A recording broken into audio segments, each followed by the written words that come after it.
learning opportunity. I think we swam reasonably well, but we need to understand that the intensity level of just a 750 meter or shorter distance swim. I think we're capable of, we're a little bit better than we think we are in the water. Bike skills, it's an evolution, it's a progression, and especially in terms of them developing their ability to work together and communicate well on the bike is that's something that's going to evolve and get better and better as we go through the year. I thought our runs were probably B minus level, which is to be expected this time of year in terms of splits, although the computer was a little bit off and the splits weren't exactly accurate. I think you could take about a minute 20 off the results for each of the people. So good learning experience, good way to start. And then looking ahead for all three of you, home race this weekend, just talk about the excitement you have and maybe what's one of your personal goals that you have for this weekend. I'm very excited for this race because I have some friends who come to watch. Also it's my second race with the team. I'm very excited about that. And my personal goal is just to be good for the team, to give everything I can and make the best out of the race.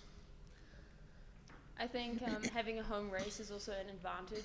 It's like a home field, so we get to know the course. We've done it before. We know how it is. We know where the hills are and the bike and the run.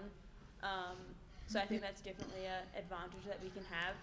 And then my personal goal is just to help the team on the bike as well as the swim. I think if we all work together throughout the season on the races, then overall our team will become better. Yeah. Natalie just incidentally had an amazing experience last week as a member of the CMU cycling program. Represented us really well and was part of that national championship and was 7th on the track in track cycling, and with her partner was 2nd in the what do they call that? The points race? Omnium. So anyway, Nat's coming off that, which has set her up really well. Our vision for the Desert's Edge Triathlon is for this to become a festival, a community-oriented event where we get people from all over the West and all over Colorado to come to what we envision as sort of like there used to be a race called the Wildflower Festival, and that's where we all went, and you'd race an international course on Saturday and a half Ironman on Sunday, and there'd be bands and music, and we'd all camp out, and it was a giant festival in Central California.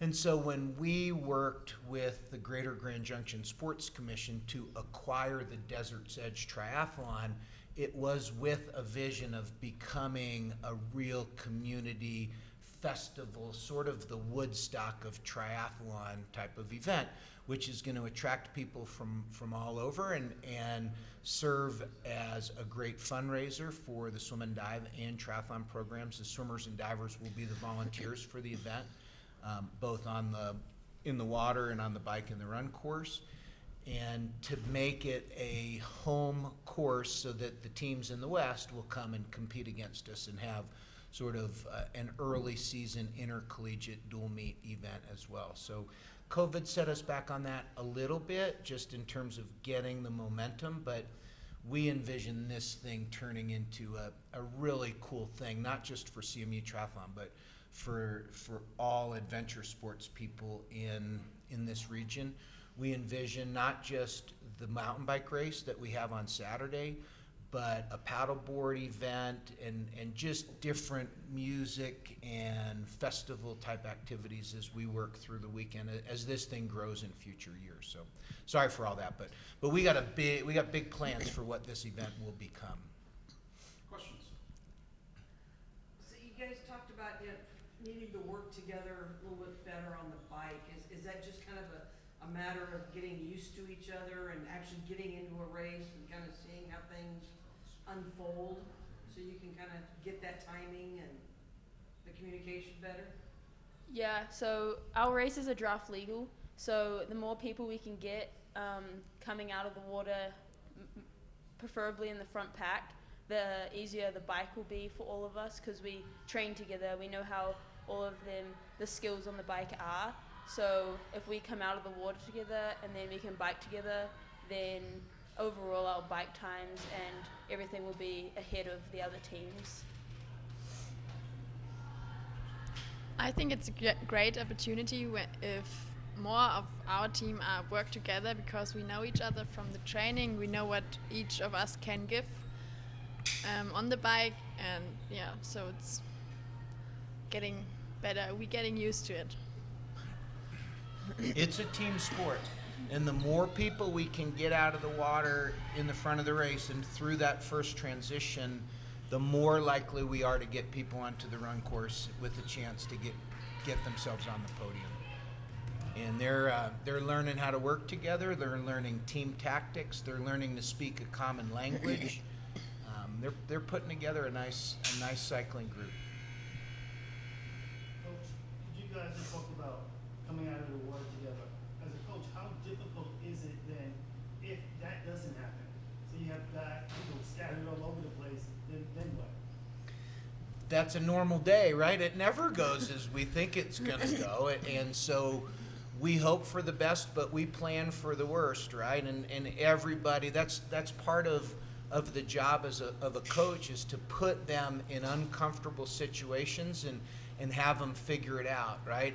And how to get comfortable being uncomfortable, how to handle a situation where you slip on the way out. And a 5-second deficit coming through T1 it's a huge disadvantage, because you're 20% less efficient on your own on the bike.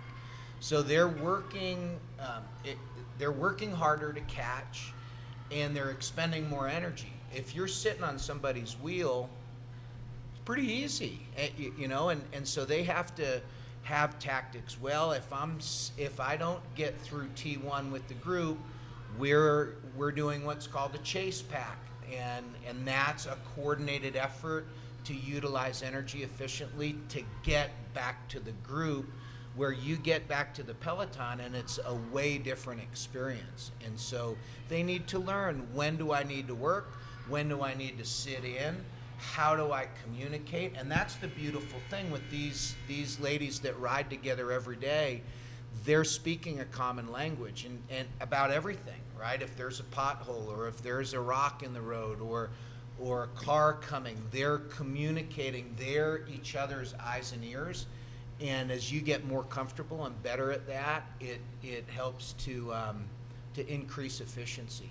So it never goes how we want, but we'll figure it out, right? And that's as a coach in triathlon, race day, really all we can do is watch.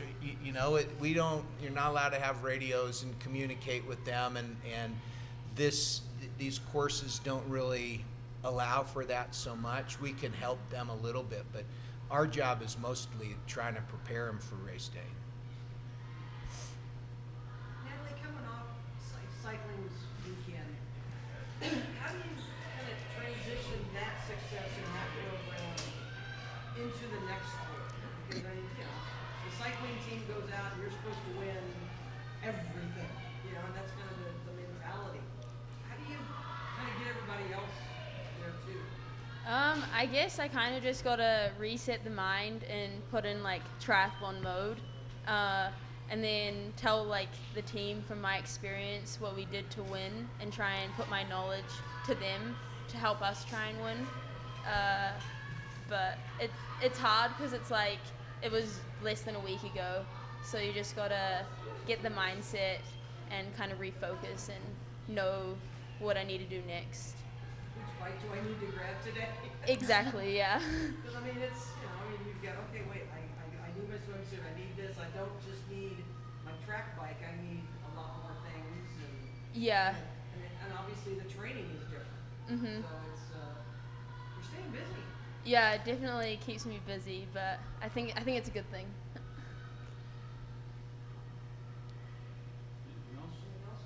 question of the week. Favorite meal on a road trip? Favorite meal? Is there a place on a road trip that you go to that's your favorite spot? Or something you have to eat? I have a guilty pleasure on when and it's normally when I'm on my own, like recruiting on a road trip, is Five Guys. And I get it with everything, and the bag is dripping grease. I think there's a Five Guys coming to town here. Mine would be Panera Bread. We don't have one very close, so if I get the opportunity to go, I'll be there.